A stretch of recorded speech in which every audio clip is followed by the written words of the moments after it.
Beleza? Só esperar aqui. Então, nessa mensagem que eu falei sobre, voltando à nossa gravação, eu preguei aquele texto, né? Sereis minhas testemunhas. No grego, testemunha vem de uma raiz de mártire. É testemunhar a ponto de morrer se preciso for. Quando eu sou uma boa testemunha, eu estou disposto a morrer por aquele nome. No momento em que eu dou um bom testemunho, eu honro ao mestre. No momento que eu dou um mau testemunho, eu desonro o mestre. Se, para dar um bom testemunho, eu o faço no poder do Espírito Santo, no mau testemunho eu faço no poder de outro Espírito, que não é o Espírito Santo. Por isso que a igreja tem até os critérios de Mateus, que quando teu irmão pecar, vai até ele e repreenda. Se ele te ouviu, ganhaste teu irmão. Se ele não te ouvir, leva mais alguns irmãos. Fala com ele.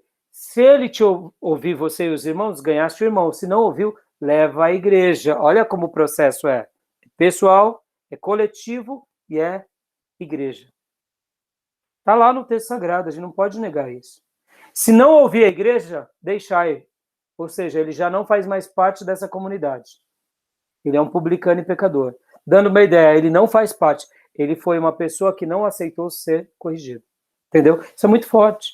É o testemunho. Por isso que a igreja primitiva zelava pelo testemunho e a unidade da igreja. E agora continua a leitura do texto no Gruden. Paulo opôs-se a Pedro, face a face, porque este afastou-se dos cristãos gentios, começou a comer somente com os cristãos judeus. Está lá em Gálatas 2, versículo 11 ao 14. Aqueles que promovem porfias, dissensões, facções, não herdarão o reino de Deus. Gálatas 5, 20 ao 21. E Judas adverte de que os que promovem divisões são sensuais, mundanos, que não têm o espírito. Judas 19, está isso aí. Em outras palavras, a igreja tem que se posicionar. É claro, irmãos, que a gente não vai poder, muitas vezes, arbitrar tudo, mas no que competir alguns casos, a gente pode e deve. Guardem isso. Isso é saudável e isso é honroso. Um último contexto sobre isso. Quando Paulo fala lá das divisões na igreja de Corinto, o termo no grego para divisões é rasgar. Olha que fantástico. A palavra dividir, ela vem de uma raiz de dividir um tapete que foi criado com uma única linha. Sabe aqueles tapetes persas, tapetes orientais? Por que são caros? Porque eles são feitos fio a fio. São desenhados. A palavra divisão é pegar algo que foi feito de um único tecido e você cortá-lo. Dá para você unir depois? Não dá. Então a Bíblia diz que quem pratica a divisão faz isso. Ele rasga a comunhão. Olha como é forte. Como é forte isso. Por isso que a gente não pode ser objeto de separação. Por isso que o texto também de Provérbios diz que 6 coisas o Senhor abomina e a sétima a sua alma. 6 coisas o Senhor odeia e a sétima a sua alma abomina, que é aquele que faz contenda entre os irmãos. Isso é muito sério. Divisões. Então o Novo Testamento vai trabalhar muito sobre a unidade. Por que o autor está trabalhando aqui na unidade, irmãos? Porque ao longo dos séculos houve muitas divisões na história da igreja. E os motivos são os mais variados. Então, deixa eu resolver aqui, antes de entrarmos nos entretantos, deixa eu resolver uma grande tensão aqui entre vocês. Amado, querido aluno, quando você pensar de uma forma diferente da sua igreja, ou do seu pastor, ou da sua denominação, tenha a hombridade de apenas abrir o jogo e pedir a bênção e ir para uma outra denominação ou igreja que você compactua. Simples. O problema maior é que a gente não tem essa hombridade de chegar e falar, olha, eu não concordo mais com a igreja ou com o pastor e eu quero ir embora, em paz. A gente procura minar o oponente. Se eu não concordo, eu mino ele. Ou mino ele com boicotes ou com retaliações. Isso é errado. Se eu não concordo, por exemplo, mais... Vamos supor, eu vou dar o meu exemplo. Se eu não concordo mais com o colegiado batista, o que eu tenho que fazer? Eu tenho que chegar na minha igreja, que é batista, e explicar, ó, igreja, eu não estou compactuando mais, eu não estou pensando mais, e eu gostaria que nós aqui tomássemos uma decisão. Supondo que a igreja compactue com a minha decisão, então eu vou chegar no colegiado batista e vou falar, simples. Vamos virar metodista, presbiteriano, assembleano, por exemplo. Perceba que esse é um caminho mais saudável. Pode ser doloroso, mas é mais honroso, concorda? Sim. É assim que a gente deve proceder. Esses dias eu tenho pregado bastante nas minhas mensagens sobre fidelidade e lealdade.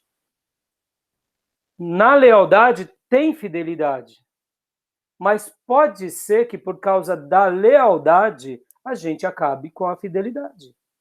Por exemplo, esse exemplo que eu acabei de dizer. Olha, eu não penso mais como você, meu irmão.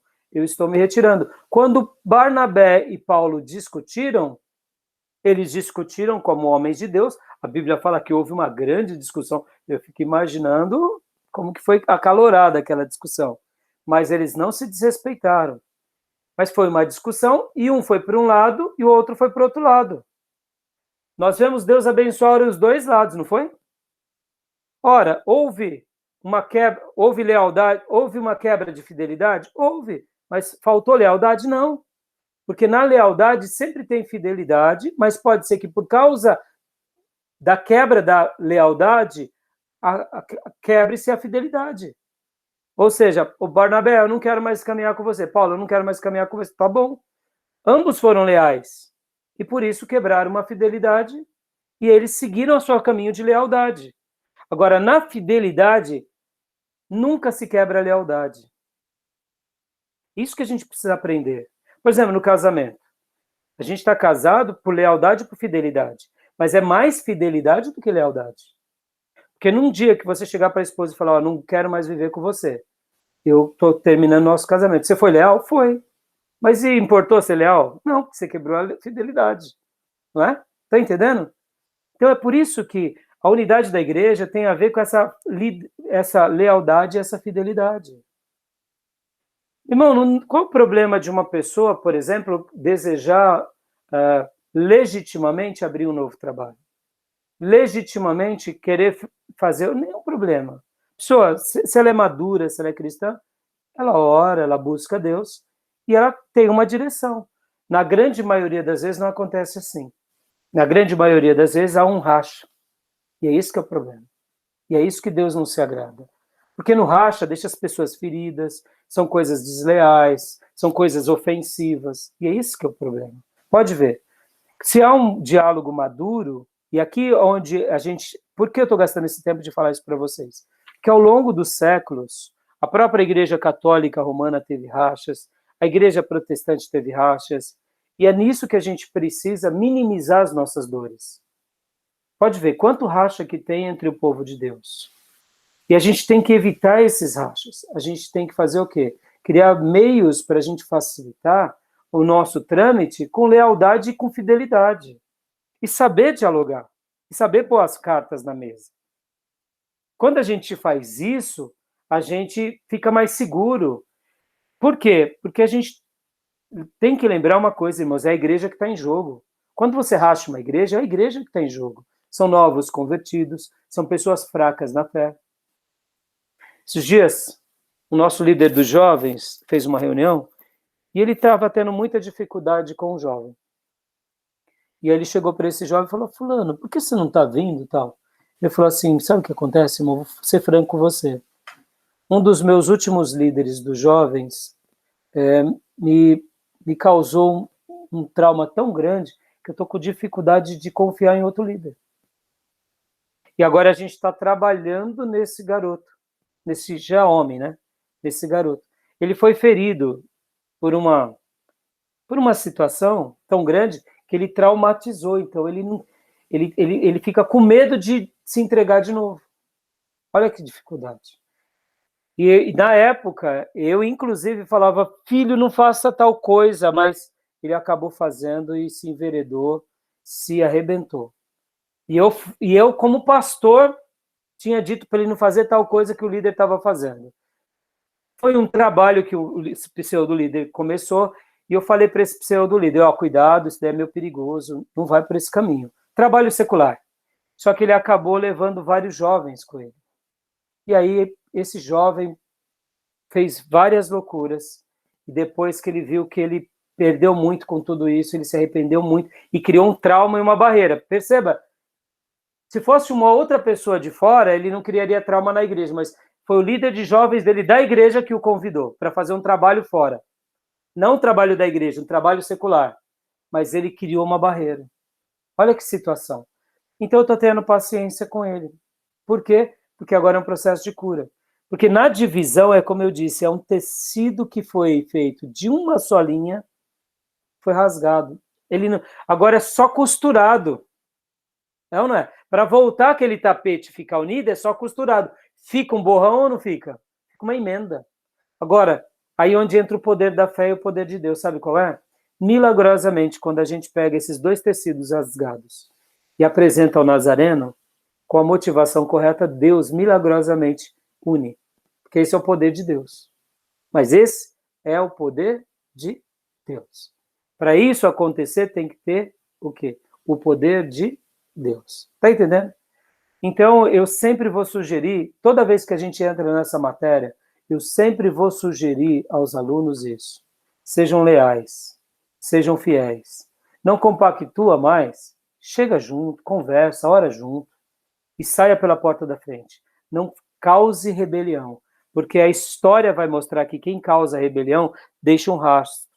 Mas quem resolve as coisas com hombridade, por mais difícil que seja, deixam portas abertas. Estão entendendo? Beleza? E aqui, o texto, alguma dúvida sobre isso? Querem falar alguma coisa?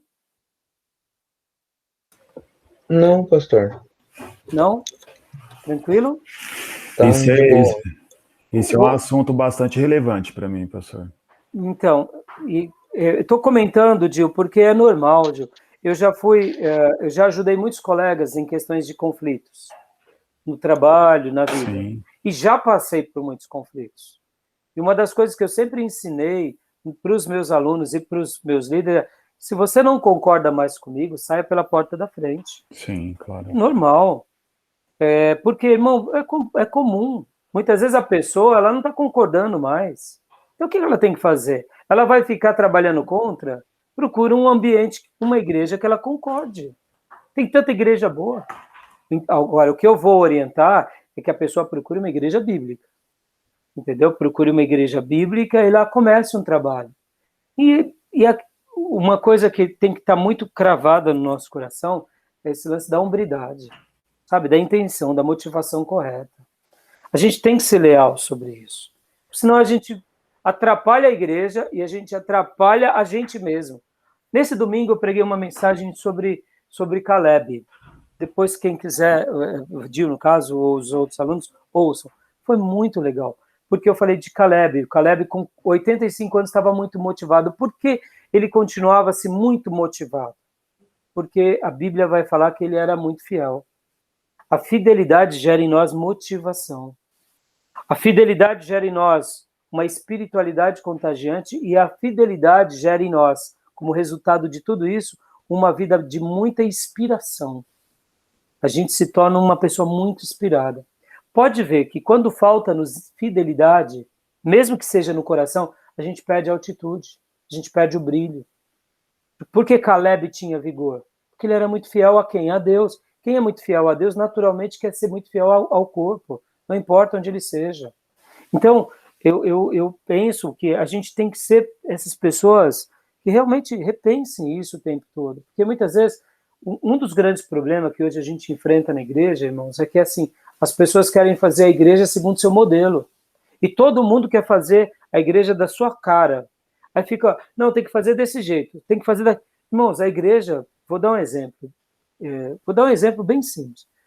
Todo o trabalho que eu fiz com os meus irmãos do Pregão na Bolsa, a gente teve muito êxito. Todos. A nossa linguagem no Pregão é muito próxima. E muitas vezes, trabalhos na minha própria igreja local, eu sofro muito. Olha que loucura. Na minha igreja eu sofro mais do que nos irmãos do Pregão. Por quê? Porque há uma linguagem. Lá há uma identificação. Ah, tá, obrigado. Gostei. Deixa aí. Aceite a própria. Tá bom, deixa assim. Ah, tá. Tem ali na Pix, não vai dar, não. No pregão, por que muitas vezes a nossa sincronia é mais afinada? É normal, nós temos uma linguagem de anos de fidelidade. Vou dar um exemplo para vocês. Lá no pregão, nós fomos treinados a dizer algo e cumprir. O operador de pregão, ele negocia com a palavra. Está fechado. E era milhões que a gente negociava. Por exemplo, eu compro tal coisa, fechou, fechado. Acabou, está fechado. Como que a gente assinava no pregão? A gente assinava lápis.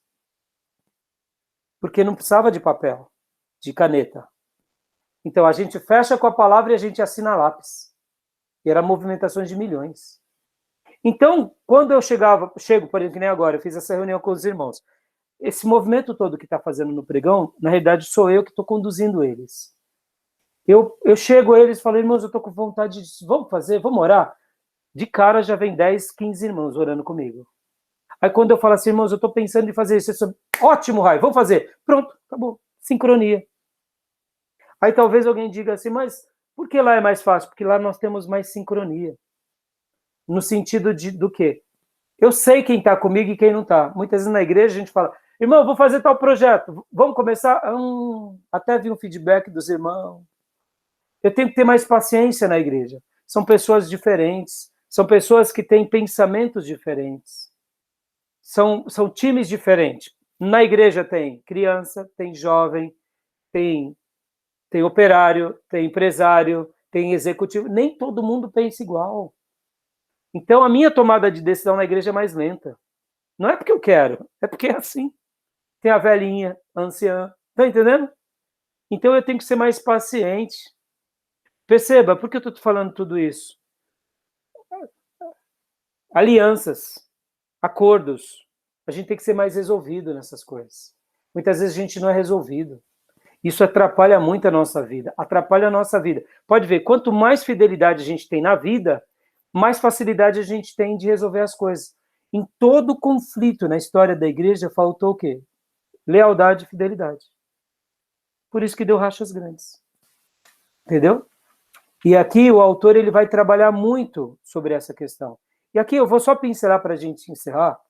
Quando realmente é algo legítimo por uma separação? Quando? Olha o que o autor vai dizer aqui. Primeiro lugar, página 739. Razões doutrinárias. Ou seja... Eu até grifei isso aí, pastor. Isso é forte. Ou seja, é legítimo por uma separação. Concorda? Agora, prestem bastante atenção. Não criem doutrinas... prestem bastante atenção. Não criem doutrinas ou desculpas com doutrinas quando o seu intuito é pessoal. Se o teu intuito é pessoal, seja leal à pessoa. Porque muitas vezes, irmão, sejamos honestos, a gente não vai combinar com muitas pessoas. Você compartilha da doutrina, mas não compartilha com a pessoa. É empatia. Isso daí não tem como você, por exemplo, forçar ninguém a ter empatia com ninguém. Pode ver, são estilos. Então, muitas vezes as pessoas maqueiam doutrina para tomar uma atitude pessoal. Concorda? É por causa dos dons do Espírito Santo, eu estou indo embora. É nada, não tem nada de dom, não tem nada, é porque eu não gosto daquela turma. Você entendeu? Deus não vai abençoar essa causa. Guarda isso, Deus não vai abençoar. Você quer separar, irmão? Separa. Vou dar um exemplo meu. Irmãos, eu tive problemas com algumas questões dentro do Colegiado Batista Nacional aqui na região. Tentei resolver, tentei fazer. O Felipe vai lembrar muito bem disso. Lembra, Felipe? Eu ainda insistia com a igreja sobre certas questões. Num dado momento, eu vi que eu estava atrapalhando a associação. Eu contei o episódio para a nossa liderança. Você lembra daquele domingo pela manhã, Felipe? E falei, olha, pessoal, a partir de hoje eu não quero mais participar da associação. Porque eu acho que a partir de agora eu vou estar atrapalhando. Essa é a minha decisão. Queria passar para vocês aqui da liderança e para a gente tomar uma decisão. Porque na nossa igreja, geralmente, as tomadas de decisão, eu sempre tomo com a liderança. Por que eu faço isso, eu sendo um batista? Porque eu acredito que aquela senhora de idade que está com Alzheimer, ela não pode passar por um problema desse. Aquela irmã, ó, agora, a gente não está em pandemia, levar um problema para uma irmã que está na pandemia é judiar da irmã. Se eu tenho pastores e obreiros e líderes, a gente resolve isso. Você concorda? E quando você muitas vezes abre um problema para uma igreja, você pega ali uns atribulados que só vai inflamar. Os domingueiros que o Felipe falou que só vai passeio, só vai inflamar. Se ele só vai passeio, ele já não está muito preocupado com muitas coisas. Ele, qualquer coisa é qualquer coisa. Então, a gente tem que saber filtrar essas tomadas de decisão. E naquela época nós tomamos uma decisão. Eu tinha falado que eu não queria mais, e a igreja endossou. E a partir de então a gente parou de participar da associação. No entanto, me entenda, não deixei de ser batista, não deixei de ser professor de seminário, não deixei de defender a causa, só deixei de participar da associação. E ali tomei uma posição. Depois os pastores me procuraram, eu falei, pastores, eu prefiro assim porque essa situação está me adoecendo. Porque me adoecia. Uma das situações que me adoecia era, por exemplo, ter que autorizar pastores a serem pastores, sendo que eles eram reprovados no exame teológico. Isso daí eu falava, pastores, está errado isso daqui. Se o camarada vai ser um pastor, ele tem que passar no mínimo o exame. E detalhe, o nosso exame teológico não era nada difícil. Se o pastor lesse Romanos, ele passava. É verdade. Por exemplo, eu fui o líder de sindicância do exame teológico, aliás. E foi lamentável, de 12 ou 13 candidatos, 4 passaram com louvor, os outros passaram na base do empurra, e outros eu tive que repetir. Puxa, eu criei animosidade entre os pastores. Mas, por exemplo, por um dos candidatos eu fiz uma pergunta. Me fale sobre justificação. O que a Bíblia ensina sobre justificação? Ele não soube me responder. Gil, é difícil? Como um pastor vai pregar para uma igreja que não sabe o que é justificação? É difícil. Então eu não tiro o mérito de que aquele irmão é um obreiro piedoso, está dirigindo até uma igreja, mas não dá o título pastoral para ele. O que você está fazendo dele é uma judiação, ou é uma vaidade. Ora, se um irmãozinho de uma igreja séria passa numa prova dessa e vai para uma igreja dessa, ele vai falar, que pastor é esse? Que não ensina a palavra. Entendam, meu critério era a Bíblia, eu não entrei em nenhum ponto teológico, eu não entrei... Vou até dar uma... A nossa convenção pedia para serem lidos 4 livros. 4 livros. Livros pequenos. No dia do exame teológico, a maioria não tinha lido. Eu falei, ô, pastor, vocês estão brincando comigo? Fiquei tão bravo, Gil. Vocês estão brincando comigo? Aí não dá. Aí não dá, entendeu? Pediu para ler 4 livros, eles tiveram um período grande, não leram os 4 livros, porque não tem tempo. Desculpa, Gil. Você está entendendo? Então, aí eu causei um rebu, e aí depois disso eu vi que eu não estava mais servindo, então eu falei, não. E essa minha queixa, inclusive, eu falei para o presidente da convenção, falei, pastor, o presidente da convenção na época, falei, o senhor precisa arbitrar aqui, está errado, o senhor precisa arbitrar, isso daí não está certo, não. Então, assim, eu não estou falando de que o pastor tem que ser um teólogo exímio, ele tem que ser um pregador de Bíblia, tem que conhecer Bíblia. Para mim, conhecer a Bíblia é um pastor aprovado. Entendeu? Você vai conhecer de teologia sistemática, mas tem que conhecer Bíblia. Entendeu? Amém. Né? Fala, Felipe, você ia falar alguma coisa? Você destravou? Eu acho que no mínimo para um pastor, se ele não conhecer a sã doutrina, não faz sentido algum. Como é que você vai? É cego guiando cego. Você entendeu? Exatamente. Exatamente. E aqui não é uma questão de duvidar da santidade desse obreiro, desse diácono, não, desse evangelho. É consagrado, mas se ele quer para o pastorado, mergulhe nas escrituras. Coma as escrituras. E aí, a partir daí, passe numa prova. Então, assim, esse foi um dos meus pontos. E eu falei, não, a partir de hoje, para vocês terem uma ideia, eu tive várias discussões e eu falei assim, não, eu não faço mais nenhum exame teológico. Não vou fazer. E assim, eu não estou dizendo com orgulho, entendeu? Mas eu criei animosidade, eu criei barreira. E falei, quer saber? Eu vou continuar dando aula no meu seminário teológico, aonde Deus me chamar, e vou preparar obreiros para as igrejas. Quem quiser aprender comigo, vem aprender. Quem não quiser, siga a sua vida. E eu preferi me ausentar do que... Aí os pastores vieram, me procuraram para eu voltar. Eu falei, pastores, eu me sinto à vontade, assim, eu não queria mais voltar. Então, eu hoje estou orando por uma nova convenção. E esse é o meu... E eu acho que Deus tem me guiado. Aliás, na realidade, Deus sempre me guiou mais para uma linha mais reformada. Eu não sei se vai ser um batista reformado, o que vai ser. Mas assim, eu me sinto mais à vontade dentro dessa linha, porque dialogam, questionam, ou seja, foram razões doutrinárias? Não. Mas, na realidade, foram razões por falta, eu diria, de critérios doutrinários. Mas dizer que os meus amados pastores foram heréticos? Não, não. Só acho que os critérios dele foram critérios um pouco mais frouxos, né? Agora, na minha opinião, é o segundo ponto aqui, questões de consciência. A minha questões foi questões de consciência. Na minha consciência, isso não casa. Para eles funciona, então tá bom. Então é questão de consciência. Então, quando é uma questão de consciência, a gente também tem que ser leal. Tem vezes que a gente não pensa mais igual. Por exemplo, irmãos, quando o G12 entrou na nossa convenção, o G12 entrou na nossa convenção, Batista, eu fui muito contra. E eu falei para o pastor Enésio, o senhor precisa de ir contra. Ele falou, calma, Raimundo, deixa que as coisas vão se ajeitar. Eu falei, o senhor precisa de ir contra. Ele falou, não, calma, Raimundo, as coisas vão se ajeitar. Mas, na minha opinião, o G12, na nossa Convenção Batista Nacional, ele causou muitas feridas, na minha opinião. Foi o que eu penso. Por exemplo, começou a ter ordenações femininas. Não tínhamos tantas ordenações femininas. Pastor Raio, o senhor é contra a ordenação feminina? Não, não sou contra. Eu sou contra a ordenação feminina quando não tem critério. Ou seja, quer ordenar pastora? Faz o seminário. Não é porque é a esposa do pastor e ela tem que mandar nas irmãs, ela tem que virar pastora. Coisa nenhuma. Ela tem que ter conteúdo. Faz seminário.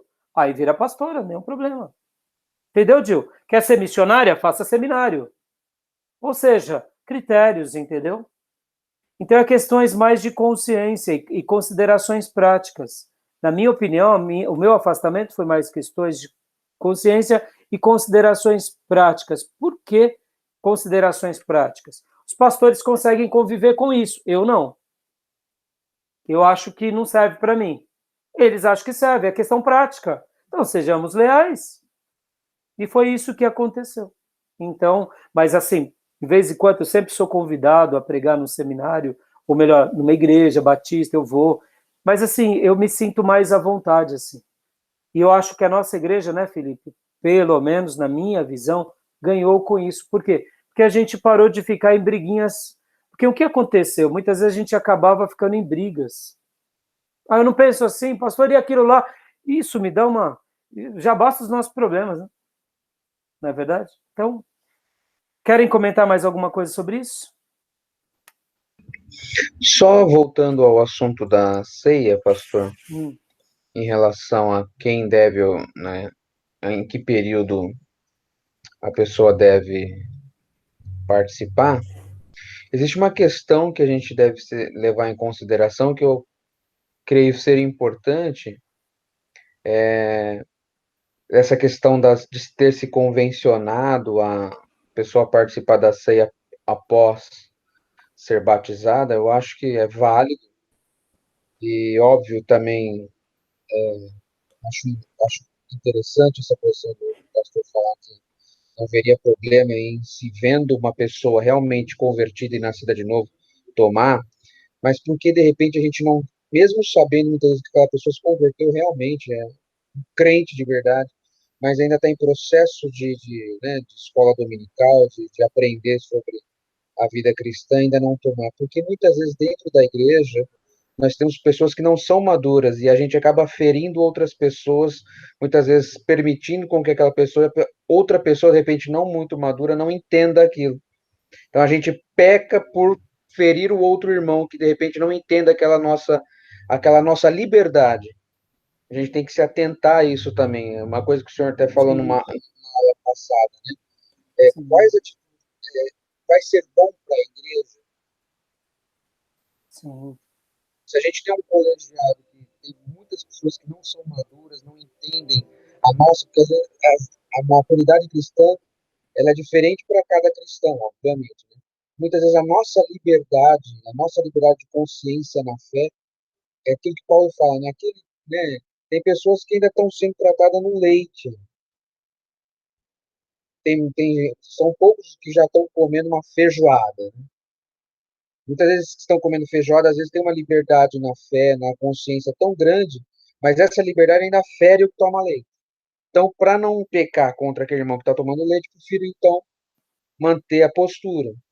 E é natural, né, Felipe, que uma pessoa que realmente está dando fruto, ela vai ansiar o batismo. E aí a gente, com Não, com ternura, certeza. fala para ela: olha, calma, já vai chegar. Eu Né? lembro por mim mesmo. Sim. Queria tanto me batizar, para calma, espera aí, que eu era É. novo, né? Você tinha se convertido. Eu O acho que eu Felipe, passei, acho que umas três escolinhas, acho que eu li o passo a passo, acho que foi umas 3 vezes. o Felipe, ele se converteu na nossa igreja quando ele tinha 11 anos, Gil.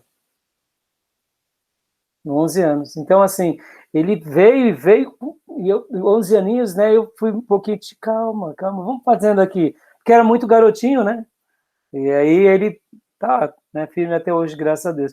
Mas você vê, Felipe, então, nós conservamos essa tradição porque a gente acredita que é melhor. E mesmo assim, quantos são aqueles que passam pelo batismo e ceiam e ainda não estão totalmente convertidos? Você vai lá, ensina, explica, tal, e não converteu. E aí? E aí eu faço das palavras do pastor Ernesto Tonini as minhas palavras. Sempre há uma demanda nova, mesmo dentro da igreja, para pregar o evangelho. Ou alguns que estão desviados, para a gente pregar o evangelho. Martin Lloyd Jones, quando ele era convidado a pregar no seminário, ele pregava geralmente aos seminaristas sobre salvação, porque tinha seminarista que precisava ser salvo. Está dentro do seminário teológico, mas não nasceu de novo. Olha aí. Né? Muitas vezes a gente se confunde, porque a religião prática, lembra dos muçulmanos? Praticar é. No cristianismo, praticar não quer dizer que é. Eu posso ir à igreja, eu posso ler a Bíblia, eu posso até orar, mas talvez eu não tive uma experiência de novo nascimento. Posso ter sido batizado.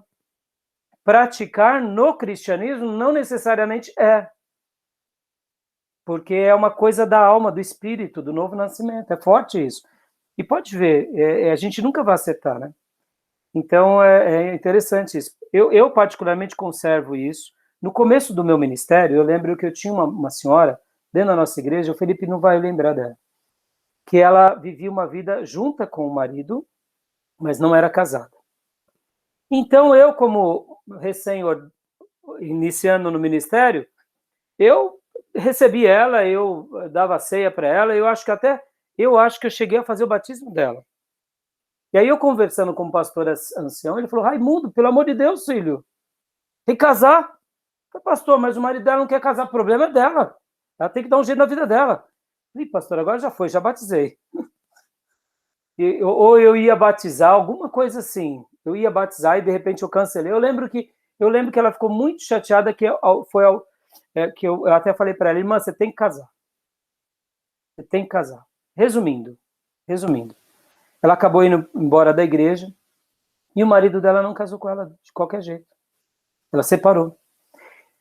Eu recebi uma outra irmã de uma neopentecostal que já tinha um filho e não era casada. Eu falei para ela, e ela já era batizada, olha que dilema. Eu falei: você tem que casar, filha. Ah, mas ele não quer casar. Eu falei: então você tem que resolver a tua vida. Você não pode esperar algo menor do que isso. Você tem que se dar valor. E aí eu conduzi essa irmã durante muito tempo, mas não teve jeito. O camarada não quis casar com ela, o camarada veio a falecer e ela hoje está sozinha. Mas ela, nesse processo, ela acabou saindo também da nossa igreja. Irmãos, eu acho que tem vezes que eu prefiro perder para ganhar. Porque eu tive alguns casos, como eu disse, de irmãos que não quiseram casar. Mas eu tive a alegria de casar muitas pessoas. De unir muitas pessoas que estavam amancebadas, como diz o nordestino, tico-tico no fubá, e casaram, e estão felizes. Tive muitas alegrias. Então, que eu acredito, olha, para vocês terem uma ideia como isso é perigoso. Eu estava dando aula no seminário numa igreja, curso básico. E lá no seminário tinha um obreiro que era líder de ministério que não era casado. Falei: meu irmão, mas você está fazendo seminário? A missionária disse que não precisa não, porque eu já estou... Falei: meu irmão, pelo amor de Deus. Está fazendo seminário, é líder de ministério e não é casado. Pastor, minha mulher não quer. Falei: filho, tua mulher não quer. Aí, ó. Entendeu? É complicado, gente. A gente tem que... Você vê? Então, Questões doutrinárias, razões doutrinárias. O casamento é sagrado. Tem que ser. Questões doutrinárias. Está ensinando essa doutrina? Tá. Não está? Então não serve mais para mim. Ah, pastor, não é questões doutrinárias, é questões de consciência. Eu como carne, ele não come. Tá bom, meu irmão. Fica com os que comem carne. Fica com os vegetarianos. Questão, por exemplo, de bebida alcoólica, irmãos. Tem irmãos que fazem a ceia com vinho. Com vinho. Eu fui de uma igreja que o meu pastor fazia com vinho. Eu não sabia. Porque uma cálice, né? Ele fazia com vinho. Eu lembro que nós recebemos na igreja que eu me converti. Olha, e aí se você falar, pastor Rai, mas e aí? Você saía para beber nos barzinhos? Não. A ceia era com vinho lá na minha igreja que eu me converti. Teve um irmão que se membrou à nossa igreja e que ele teve um histórico em igrejas pentecostais. Ele foi quase um pastor de uma igreja pentecostal, então se firmou na nossa igreja. E aí, ele nunca tinha posto uma gota de álcool na boca. Aí um dia ele estava lá na ceia, ele falou, é bebida alcoólica, e agora? E aí, pela primeira vez, ele tomou a ceia com vinho. A igreja que eu me converti. Mas logo depois o pastor parou de fazer com vinho, começou a fazer com suco de uva. Nem sei por quê. Era novo convertido, problema do pastor. Mas assim, não sou contra. Se há igrejas, por exemplo, que fazem com vinho, mas para mim é pecado. Então, meu irmão, para com isso. Vai para a igreja que não faz, vai com suco de uva. Questão de consciência. Para algumas pessoas, tomar um cálice de vinho não é pecado. Para outras é pecado. Então, meu irmão, então não faça. Consciência. Então, depois a gente vai entrar nesse mérito. Mas você vê como essa questão de consciência é importante? Porque muitas vezes a gente está vivendo brigado e não pensa igual. Com questão de consciência. São coisas que aí trava-se uma briga, né? Ou considerações práticas, né? E aí existem ocasiões quando a cooperação e comunhão pessoal são proibidas. Aí o autor vai tratar um último ponto sobre isso. Eu acredito, irmãos, que quando a gente tem conosco o lance da fidelidade e da lealdade, a gente tem muita harmonia. Conversa, bate um papo, resolve. É a melhor coisa. E aí a gente vai resolvendo os atritos. E resolver os atritos, irmão, é aquilo. Irmão, o problema nosso, muitas vezes, é que a gente não quer o confronto. A gente quer fugir do confronto. Irmão, o confronto vai existir. Não tem como. No casamento, na criação de pais e filhos, na igreja, faz parte. Né? Tá bom? Então, querem falar mais alguma coisa? Considerar alguma coisa? Não, pastor, acho que é isso. Tranquilo, pastor. Né? Então, olha, só dizer uma coisa aqui para vocês, né?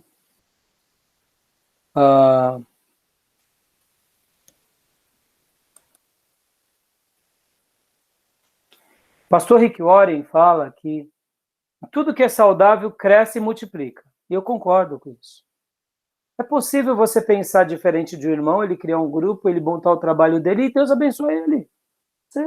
Seja feliz. Qual o problema? Irmão, a gente não é igual, a gente não pensa igual. Pode ver, tem igrejas que vai ser forte no trabalho social, a outra é forte no louvor, a outra é forte na palavra. Tem vezes que a pessoa, ela ama, ela fica forçando, pastor, vamos social. O pastor fala, filho, aqui é palavra, aqui é seminário, por exemplo. Aí tem outros que tá lá na igreja do social, fala, pastor, vamos montar um seminário. Vai para a igreja que tem seminário. Você entende o que eu quero dizer? São questões de consciência, são questões de estilo, são questões... Guardem isso, o que nos une um ao outro? Sabe o que nos une, irmãos?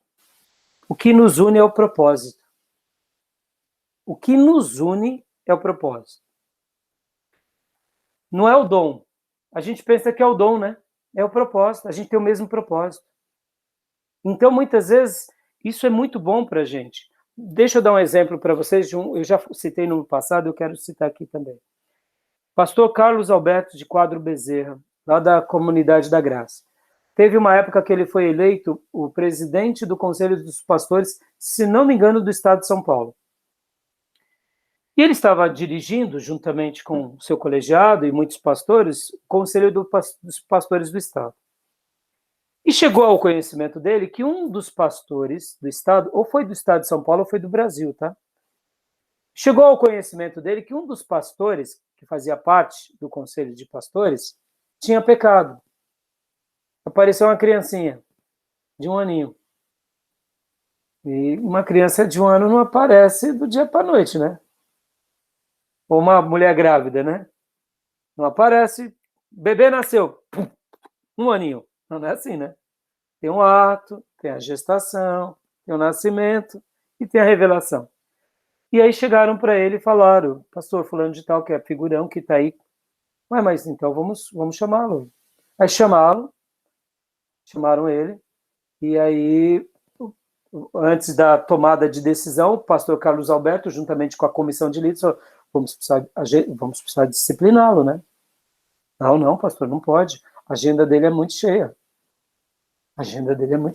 Irmãos, peraí, irmãos, é um caso de gravidez.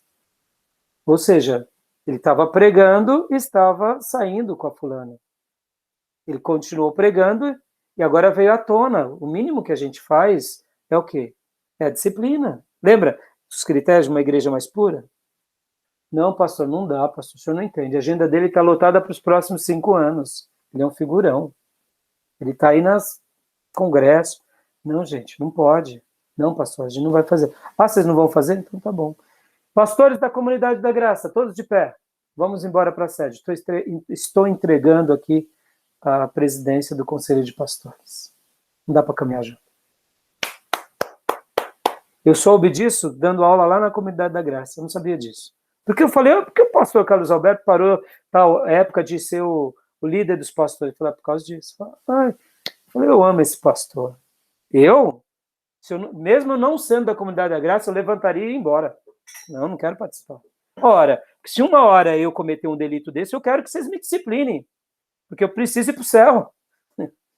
Se uma hora... Vocês estão entendendo, irmãos? A disciplina não é vexatória, ela é corretiva. Ela é em amor. É ou não é? Vocês estão entendendo? Então, razões doutrinárias, questões de consciência, considerações práticas, né? Então, são coisas muito importantes para uma separação. A gente tem que saber lidar com isso. A gente tem que ser firme nisso.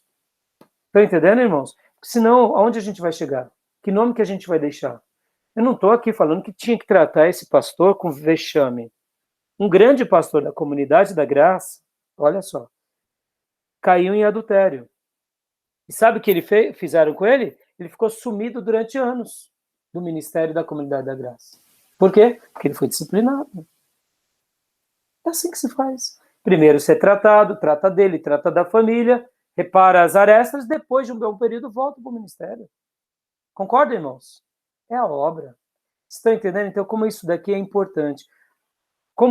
Mas como é espinhoso, né?